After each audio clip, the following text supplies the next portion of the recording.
आज मैं आप सभी लोगों को द इंडिया पोस्ट के माध्यम से जलंब महाराष्ट्र के युवा व्यवसायी उद्धव नेरकर जी से मिलवाना चाहती हूँ। उद्धव नेरकर जी ने अपने पूरे परिवार के साथ मिलकर महाराष्ट्र के लोगों को उद्यमी बनाने के लिए गौवंश के माध्यम से गौवंश के गोबर गौमूत्र के प्रयोग से बहुत से प्रोडक्ट्स बनाए हैं जो कि हमारे यूज आ सकते हैं। उन्होंने कैसे मच्छर कॉइल बनाना या कैसे फिनाइल बनाना, गोबर के कंडे बनाना, गोबर की गैस बनाना, केचुआ खाद बनाना, गोबर से कितनी चीजें बनाई जा सकती हैं या गौमूत्र से कितनी चीजें बनाई जा सकती हैं, उसके बहुत ही अनोखे प्रयास किए हैं और उन्हें वह अलग अलग जगहों में सेल कर रहे हैं, उनका अलग अलग तरीके से प्रचार कर रहे हैं। तो मैं आप सभी को उनसे मिलवाना चाहती हूँ और उनकी जर्नी आप तक लाना चाहती हूँ। जैसे कि मैंने सुना है कि आप सूर्या फाउंडेशन से जुड़े हुए हैं, तो आप अपनी पढ़ाई के बाद सूर्या फाउंडेशन से कैसे जुड़े और फिर उसके बाद आप चित्रकूट कैसे पहुंचे और चित्रकूट में रहकर आपने क्या सीखा और वहां आपका कैसा अनुभव रहा, ये मैं आपसे पूछना चाहूंगी। आप सभी को नमस्कार। मैं सन 2000 में सूर्या फाउंडेशन दिल्ली के माध्यम से वहाँ दिल्ली बहादुरगढ़ में जो झिंझोली में अपना जयप्रकाश जी अग्रवाल जिनको इस साल पद्मश्री से नवाजा गया है, उनके सामाजिक संस्थान में 2 वर्ष की कड़ी मेहनत और प्रशिक्षण के पश्चात वहाँ पे आदर्श गांव योजना के माध्यम से 1 साल बाद चित्रकूट पहुंचा। देखने के उद्देश्य में चित्रकूट आया था जब हमारे साथ सभी लोग थे, हमारे ट्रेनिंग के जो प्रशिक्षणार्थी थे, तो उनको दिखाने का उद्देश्य था कि चित्रकूट जैसे मॉडल अन्य जगहों पे खड़े हो और उनको खड़ा करने के लिए जो हम जैसे युवा थे उन युवाओं को प्रेरणा मिले, ये दिखाने का उद्देश्य था। तो जब हम चित्रकूट पहुंचे और वहां का कार्य देखा, एक दिन में तो देखने में ऐसा लगा कि नहीं, हमको तो और यहाँ कुछ दिन रहना चाहिए। तो हमने अपने जो वरिष्ठ थे उनको हमने रिक्वेस्ट की कि हम चित्रकूट और कुछ दिन जाना चाहते हैं। तो हमारे जो मार्गदर्शक थे जयप्रकाश जी अग्रवाल, उन्होंने हमें कहा कि ठीक है, आपकी इच्छा यदि चित्रकूट में काम करने की है या चित्रकूट जैसे प्रकल्प को समझने की है तो आप कुछ दिन और वहां रुकिए। तो वहां पे हमारी सबसे पहली भेंट हो गई हमारे प्रेरणा स्रोत डॉक्टर भरत पाठक जी, और उनके पहले ही मुलाकात में, पहले ही परिचय में हमें ऐसा लगा कि नहीं, यही हमें वो व्यक्तिमत्व है जो हमें आदर्श ग्राम योजना के लिए या बाकी योजनाओं के लिए या बाकी कार्य करने के लिए हमें प्रेरणा दे सकते थे। श्रद्धेय भारत रत्न नाना जी भी उस समय जीवित थे और उनसे भी फिर धीरे धीरे हमें वहाँ संपर्क आया, उनसे काम सीखने को मिला, सामाजिक कार्य को समझने की प्रेरणा मिली। और खास बात ये थी कि इन सब कार्यों को समझने में, देखने में, सुनने में और करने में भारत रत्न नाना जी के साथ जो वरिष्ठ कार्यकर्ता थे हमारे प्रेरणा डॉक्टर भरत पाठक जी, उन्होंने भी हमें काफी छोटी छोटी बातों के माध्यम से हमें आगे सिखाया कि सामाजिक क्षेत्र में काम करते समय किन किन बातों का ध्यान रखना है। विशेषता जो युवा होते हैं, बच्चे होते हैं, उनके साथ में बाल शिविर लगाना, योग के माध्यम से उनका शारीरिक स्वास्थ्य कैसे रखना, समाज शिल्पी दंपत्ति योजना, ऐसी कई सारी योजनाएं थी जो सीखने को, समझने को मिली और वहीं से हमारा ये कार्य चालू हुआ जी। आपकी जो सुरभि सेवा बहुउद्देशीय संस्था है, उसके माध्यम से आपने कई लोगों को प्रशिक्षण दिया है और अपना कार्य भी बहुत लोगों तक पहुंचाया है। तो इसमें आपके जो भी सफल प्रयास रहे हैं उसका आप हमें कुछ बताना चाहेंगे कि आपको कैसी अनुभूति हुई या आपको कैसा लगा या आपने कैसे इस कार्य को प्रारंभ किया? देखिए, मेरे माताजी पिताजी विश्व हिंदू परिषद के जो देवलापार का प्रकल्प है वहां पर लगभग 25 वर्ष पूर्णकालीन कार्यकर्ता के रूप में थे। जब हमारा जन्म हुआ तो गाय के सानिध्य में हुआ, जब हमारा पढ़ाई लिखाई या जो युवा अवस्था थी, उन अवस्था में भी जन्म से लेकर अभी तक की जो स्थिति रही वो गाय के सानिध्य में। तो हमें ऐसा लग रहा था कि यही जो विषय है जो हमें आगे बढ़ा सकता है। अच्छा, जब चित्रकूट के पश्चात या अपने माताजी पिताजी जहाँ पर थे वहां से निकलने के पश्चात हमें ऐसा लगा कि ऐसे प्रकल्प जैसे दीनदयाल शोध संस्थान हो या विश्व हिंदू परिषद के अन्य कई सेवा प्रकल्प हो, इन प्रकल्पों की आवश्यकता तो अपने ग्रामीण देहातों में है जहाँ हम रहते हैं। तो क्योंकि क्या है कि जब से अपना गोवंश हत्याबंदी या गाय के विषय में जितना कहा जाए उतना कम ही है, और उस विषय को हमें ऐसा लगा कि हमें अपने देहात में अपने गांव में जाके इस कार्य को आगे बढ़ाना चाहिए। 2007 में शादी हुई। शादी के पश्चात 1-1.5 साल तक हमने एक जगह प्राइवेट जॉब भी की। 50-60 किलोमीटर आना जाना पड़ता था, लेकिन उसमें समाधान नहीं था। मन को ऐसा शांति नहीं थी कि हमें एक जीवन का ध्येय नहीं मिल रहा था, क्योंकि वरिष्ठों का मार्गदर्शन तो था ही, माताजी पिताजी का भी सानिध्य था, लेकिन गाय के विषय में कुछ आगे करने की इच्छा थी। तो हम ऐसा चाहते थे कि गाय किसानों के यहाँ बचनी चाहिए। तो कैसे बचेगी? गौ माता के जय के नारे लगाने से तो गाय बचेगी नहीं। तो गाय कैसे बचेगी? तो हमने उसका थोड़ा सा अध्ययन किया और ऐसा लगा कि गाय बचाने के लिए गौ माता की जय बोलने की अपेक्षा या कसाईयों से गाय छुड़वाने की अपेक्षा हमें उसके बारे में गाय का धार्मिक, आर्थिक, वैज्ञानिक, सामाजिक महत्व लोगों को या जनमानस तक जब तक हम पहुंचाएंगे नहीं तब तक हमें गौ माता की जय बोलने का अधिकार है। तो इसी उद्देश्य को लेकर हमने गांव के जो 7-8 बेरोजगार युवा थे उनको साथ में लेकर सुरभि नाम से 2013 में संस्था का रजिस्ट्रेशन किया। अच्छा, ये संस्था क्या करती है? ये संस्था समाज में गोरक्षा और गोपालन की भावना को बढ़ाने वाले जितने भी लोग हैं उनके बीच में सकारात्मक कार्य करती है।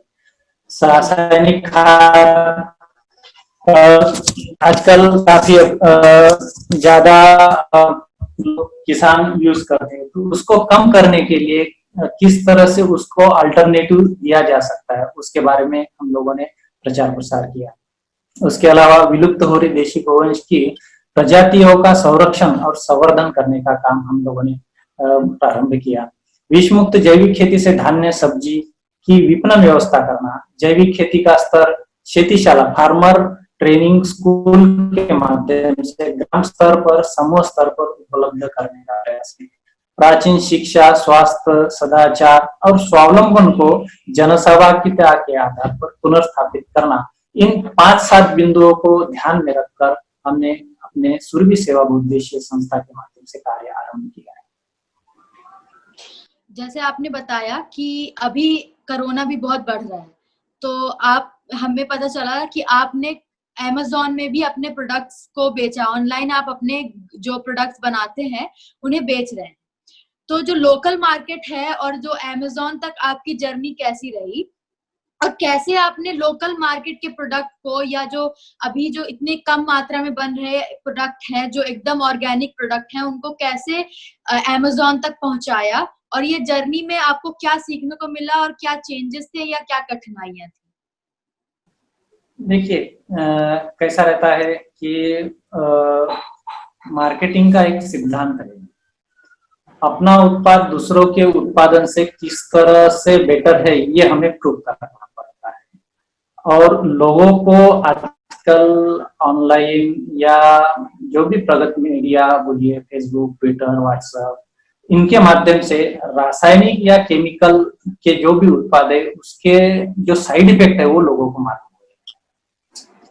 और हमें सिर्फ इतना करना था कि उन उत्पादों का जो साइड इफेक्ट होता है उसको बताना था और अपने उत्पाद किस तरह से स्वयं रोजगार पूरक है या किसान को किस तरह से फायदेमंद है ये बताने का हमने एक छोटा सा प्रयास किया। अच्छा, उस प्रयास के माध्यम से जो भी अलग अलग जगहों पर सामाजिक धार्मिक कार्यक्रम होते हैं उन कार्यक्रमों में हमने जाना चालू किया। जैसे कई सारी गो कथाएं होती थी, कई सारी कृषि विभाग, एग्रीकल्चर डिपार्टमेंट या जो भी स्टेट गवर्नमेंट, सेंट्रल गवर्नमेंट की एग्जीबिशंस होती है जहाँ कई सारे लोग पार्टिसिपेट करते, तो उन एग्जीबिशंस में हमने जाना चालू किया और अपने उत्पाद को वहां बताना चालू किया। अच्छा, ये मेरे अकेले के प्रयास से संबंध हुआ। इसमें मेरा परिवार, मेरे माता पिता, मेरी पत्नी, मेरे भाई, मेरी बहू, ऐसे सभी लोग और संस्था के जितने भी हित चिंतक हैं, जो भी कार्य में सहयोग कर रहे हैं, उन सभी का सहयोग रहा। दूसरी बात, लोगों को मालूम नहीं था कि अच्छा, गाय के गोबर से ऐसा भी होता है, गाय के गोबर से वैसा भी होता है, गाय के गोमूत्र में इतने सारे साइंटिफिक रीजन है जो हमें फायदेमंद है। जैसे आपको बताता हूँ, भारत की जो प्राचीन शिक्षा पद्धति है, भारत का जो आयुर्वेदिक विज्ञान है, वो विज्ञान इतना प्रगत है कि विदेशों के लोग भी इसके कायल हैं। आपको बताता हूँ, भारत में जो योग और प्राकृतिक चिकित्सा की जो टेक्निक है, वो टेक्निक जब भारत का ही फॉरेन में जाता है, जैसे उदाहरण के लिए बताता हूँ, भारत का योग जब विदेश में योगा होकर आता है, तब हम उसे आसानी से स्वीकार कर लेते हैं। तो इसी तरह से हमने एक संस्था के माध्यम से छोटा सा प्रयास किया कि ये उत्पादों को हमने जनमानस में अलग अलग प्रदर्शनियों के माध्यम से लोगों को बताने का प्रयास किया। उसमें स्थानीय इलेक्ट्रॉनिक मीडिया और कई सारे लोगों ने हमें मदद की है। और उसमें जो महाराष्ट्र में जो सेल्फ हेल्प ग्रुप है, फिर MSRLM है, या आत्मा है, या अपना नेहरू युवा केंद्र संगठन है, या जो सामाजिक संस्था है, उन्होंने भी हमें सहयोग किया कि ये उत्पादनों को बढ़ाने में और बिक्री व्यवस्था को सफल करने में काफी सारी मदद की है। हमने कई सारी ऐसी एग्जीबिशंस की, जैसे जो महानगरों में होती है, जिन लोगों को मालूम है कि आयुर्वेदिक या गौ के उत्पादों से कितना सारा फायदा है और साइड इफेक्ट कुछ भी नहीं है, ऐसे उत्पादों को हमने उनके सामने प्रस्तुत किया और उनको दिलाने का प्रयास किया। फिर क्या है कि जैसे आपने बताया कि हम अपने उत्पादनों को ऑनलाइन बेचते हैं। ऑनलाइन बेचने का फायदा है कि आज कई सारे लोग लॉकडाउन के समय में 70 से 80% लोग जो ऑनलाइन ही ज्यादातर व्यवहार करते हैं, तो उनको हमें दिखाना था कि ये हमारे पास ये उत्पादन है और इसको हम आपके माध्यम से बेचना चाहते हैं। तो जो एक चेन रहती है, वो चेन को हमने ढूंढने का प्रयास किया है और इसी का माध्यम से हमने कल कई सारे वेबसाइट्स है, जैसे सूक्ष्म लघु उद्योग मंत्रालय की, महात्मा गांधी ग्रामीण प्रौद्योगिकी संस्था वर्धा की वेबसाइट है यमगिरी की, तो उसके माध्यम से भी हमें कई सारे कस्टमर्स मिले हैं। और जो कस्टमर्स हमें साल भर में ऑर्डर देते हैं, ताकि हमको लोकल मार्केट में कस्टमर ढूंढने की जरूरत नहीं, उनसे बार बार पेमेंट लेने की जरूरत पड़ती नहीं, ये इकट्ठा ऑर्डर मिलती है तो हमें पैसा भी एडवांस में मिलता है और उसके माध्यम से हम अपने स्तर पर ये ऑनलाइन बिक्री व्यवस्था तैयार करने की कोशिश कर रहे हैं। जी, हम सभी जानते हैं कि आजकल जो गाय रोड पर घूमती रहती हैं, जैसे कि जो गाय दूध नहीं देती है, गांव वाले उन्हें बाहर छोड़ देते हैं क्योंकि उन्हें लगता है कि वो उनके किसी काम की नहीं है। अन्ना प्रथा भी उसको कहा जाता है। लोग बहुत सी गायों को बाहर छोड़ देते हैं, या किसी जब दान दक्षिणा करते हैं तो उन गायों में स्टैंप लगा के उनको बाहर छोड़ देते हैं।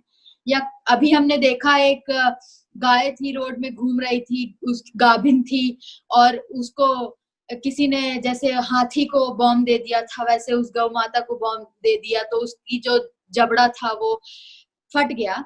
तो ऐसी जो गाय हैं जो रोड में घूमती हैं, या ऐसी जो गाय हैं जो दूध देना जिन्होंने बंद कर दिया है, उनका कैसे संरक्षण संवर्धन कर सकते हैं, या उनसे हम कैसे जो अपना उनसे मतलब क्या हम ऐसा अर्न कर सकते हैं, मनी अर्न कर सकते हैं, या उनको कैसे यूज में ला सकते हैं, इसके बारे में आप क्या कहना चाहेंगे? देखिए, भगवान श्री कृष्ण ने कोई भी कार्य नहीं किया, उन्होंने जो भी अपने जीवन में कार्य किया वो गौपालन का किया है। बचपन से लेकर उनका जो भी हम इतिहास देखेंगे तो उन्होंने गायों के साथ ही पलना बढ़ना सीखा है। और पुराने समय में हमारे एक कहावत भी थी कि जिसके यहाँ सबसे ज्यादा गोवंश होगा वो सबसे सुखी होगा। लेकिन भारत जब स्वतंत्र हुआ और स्वतंत्रता संग्राम के जो सर सेनापति थे महात्मा गांधी जी, उन्होंने भी कहा था कि यदि भारत को स्वतंत्रता मेरे जीते जी मिल जाएगी तो सबसे पहले मैं जो काम करूंगा वो गोवंश रक्षा का करूंगा। लेकिन राजनीति से प्रेरित वो कार्य अभी तक अधूरा है। कई सारे राज्यों में गोवंश हत्या बंदी का कानून लाया गया है, लेकिन अभी भी कुछ लोगों के मन में ऐसा भ्रम है कि गाय दूध देती है और दूध देने के अलावा कुछ नहीं करती। लेकिन ऐसा नहीं है कि आप यदि गाय के दूध के अलावा यदि उसके बाय प्रोडक्ट देखेंगे, जिसको हम पंचगव्य कहते हैं, जिसमें गोबर, गोमूत्र, दही, घी, ऐसे 5 उत्पादन आते हैं। हम यदि दूध को छोड़ देते हैं तो उससे हमें 4 चीजें मिलती है, जैसे गोबर और गोमूत्र है। आयुर्वेद में भी कहा गया है गोमय वस्ते लक्ष्मी, मतलब गाय के गोबर में लक्ष्मी का वास है। और सभी लोग जानते हैं धार्मिक महत्व तो गोवंश का कई सारे ग्रंथों में लिखा गया है। तो जब गोवंश रास्ते पे दिखता है या लोग उसको उसका महत्व नहीं समझते, उसका एक ही रीजन हो सकता है, जब से आजकल मार्केट में या किसानों के पास ट्रैक्टर वगैरह आया है। ट्रैक्टर आने की वजह से बैल का जो खेती का कार्य हो गया वो कम हो गया और लोगों ने गोवंश से खेती करना छोड़ दिया है और उसके महत्व को समझा नहीं। तो वो यही हम प्रयास करेंगे और संस्था के माध्यम से भी हमने आज तक यही प्रयास किया है कि गाय के गोबर गोमूत्र का यदि किसानों को महत्व समझ में आ गया तो दूध, बछड़ा और बाकी चीजें तो वो उसको बोनस के रूप में मिल जाएगी। तो यही प्रयास है और इन्हीं उत्पादनों के माध्यम से, जैविक खेती के माध्यम से, गो आधारित कृषि के माध्यम से, संस्था के माध्यम से हमने आज तक यही प्रयास किया और आगे भी करेंगे कि गाय किसानों के यहाँ घर पे बंधे, वो इधर उधर ना घूमे। और संस्था भी यही चाहती है कि किसानों ने गाय किस तरह से पालनी चाहिए और उससे कितने फायदे हैं, यही बताने का हम लोग प्रयास करेंगे। और धीरे धीरे अभी संख्या भी बढ़ रही है, कई सारी गौशालाएं।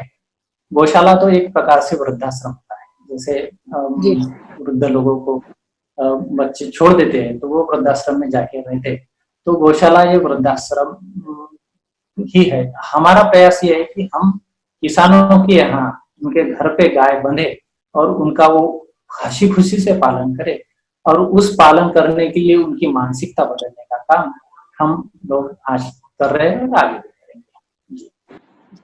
अभी कोरोना के समय बहुत से माइग्रेंट लेबरर्स अपने गांव वापस आए हैं, आपके यहाँ भी बहुत से लोग वापस आए होंगे, तो आप उनको किस तरीके से इस कार्य में इन्वॉल्व कर सकते हैं या उनको कुछ आइडिया दे सकते हैं जिससे कि वो अभी जो खेती किसानी कर रहे हैं उसमें गायों का यूज करें या गाय से बना हुआ जो केचुआ खाद है उसका इस्तेमाल करें, तो आप उन लोगों को कैसे इस काम में जोड़ेंगे?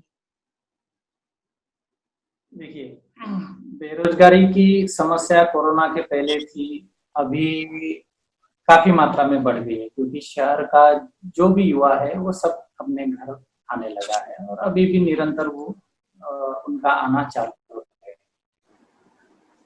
इसके लिए क्या है कि गौ के पंचगव्य से कई सारे उत्पाद बनते हैं। मेरे पास कई सारे उसके यहाँ पे प्रोडक्ट्स भी रखे हैं, मैं आपको एक एक उदाहरण करके भी बताऊं। और यदि एक बेरोजगार ने एक उत्पादन से भी अपना व्यवसाय चालू किया तो उसको किस तरह से फायदा हो सकता है। जैसे आपको उदाहरण के लिए बताऊं तो ये गाय के गोबर से निर्मित हर्बल गोमय मच्छर कॉइल है। अब इसमें क्या है, गाय का गोबर है, गोमूत्र है, तुलसी पत्र है, नीम पत्र है, सेट्रोनिला ऑयल है और पाइन ऑयल है। अब कई सारे देहातों में एक छोटा सा प्रयोग आज भी शायद किसान करते होंगे और कई सारे लोग जानते होंगे कि जब भी हमारे घर में मच्छर आते हैं तो उसके लिए गाय के गोबर का कंडा और कड़ू नीम की पत्ती जलाने के बाद घर के सभी मच्छर आजू बाजू के भाग जाते हैं। तो हमने प्रयास ये किया कि उन मच्छर भगाने वाले जो 17-18 आयुर्वेदिक घटक है, जैसे अभी मैंने आपको बताया तुलसी पत्र है, नीम पत्र है, सेट्रोनिला ऑयल है, पाइन ऑयल है और गाय का गोबर है। गाय का गोबर विष और विषाणु का नाश करता है। तो जब हमने ये प्रयास किया कि हम उनको किस तरह से एक एक उत्पाद बनाना सिखा सकते हैं या सिखा रहे हैं। जैसे ये यदि एक बेरोजगार किसान भाई बहन ने एक मच्छर कॉइल उत्पादन का प्रोडक्ट भी चालू किया तो वो अपना सेल्फ रिलायंट हो सकता है।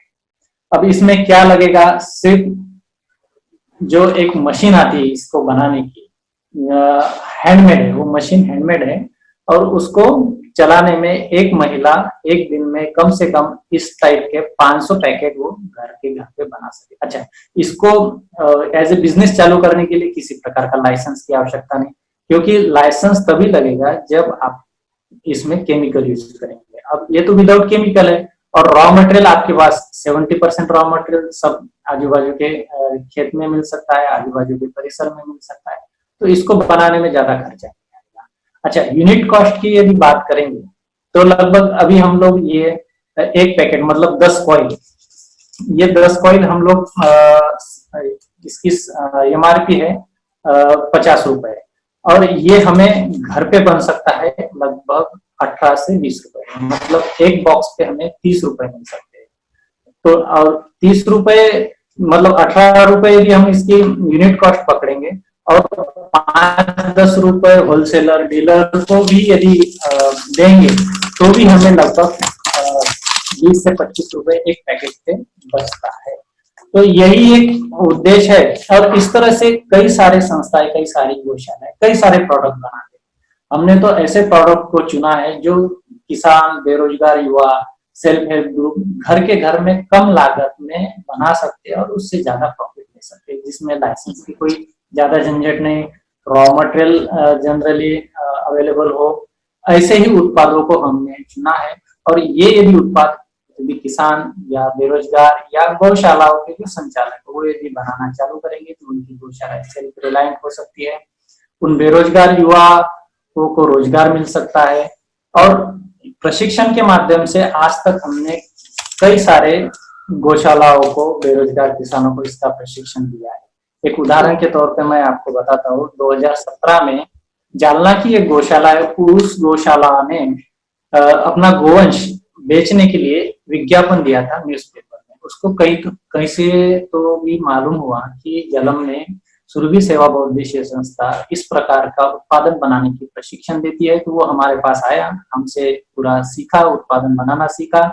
जब अपने घर गया और उसको वहां बनाते समय भी कोई दिक्कत आई तो उनको हमने फोन पर या प्रत्यक्ष जाकर उनको मार्गदर्शन किया। आज वो गौशाला की गोवंश की संख्या भी ज्यादा है और सेल्फ रिलायंट भी है, उन गौशालाओं को मांगने की जरूरत नहीं पड़ती। तो ये ऐसा एक उत्पाद, ऐसे कई मतलब 12 उत्पाद मेरे सामने है जिसके बारे में मैं बेरोजगार किसान भाई बहनों को बता सकता हूँ कि वो अपना रोजगार इसके माध्यम से चालू करके रोजगार को प्राप्त।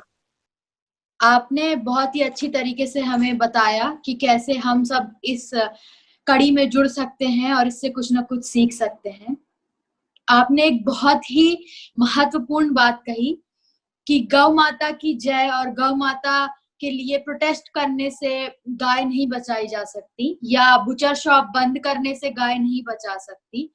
हमें खुद से प्रयास करना पड़ेगा, उनके संरक्षण संवर्धन के लिए हमें उसमें भागीदारी देनी पड़ेगी, हमें उसमें पार्ट लेना पड़ेगा। जैसे मैंने एक जगह पढ़ा था कि कुछ लोग जो रोड में गाय जाती हैं उन्हें अपने यहाँ रखकर एक गौशाला उन्होंने बनाई है, उनको चारा देते हैं, उनसे जो गोबर मिलता है उससे गोबर गैस बनाते हैं और उस गोबर गैस से उनका पूरा काम चल रहा है, उनकी इलेक्ट्रिसिटी चल रही है और वो इलेक्ट्रिसिटी से अपना बाकी काम है वो करते जा रहे हैं।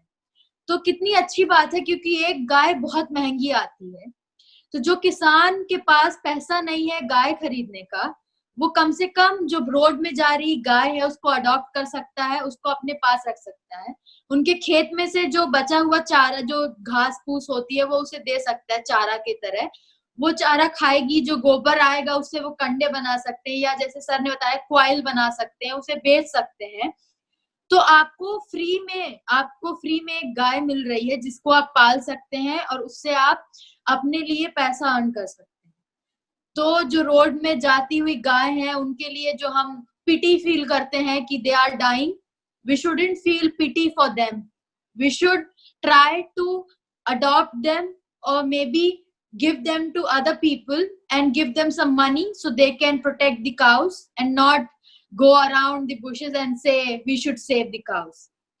So धन्यवाद आपके समय के लिए, आपने बहुत कुछ हमें बताया, और गौ माता के संरक्षण संवर्धन के लिए भी आपने बहुत सी बातें बताई, उसके लिए धन्यवाद।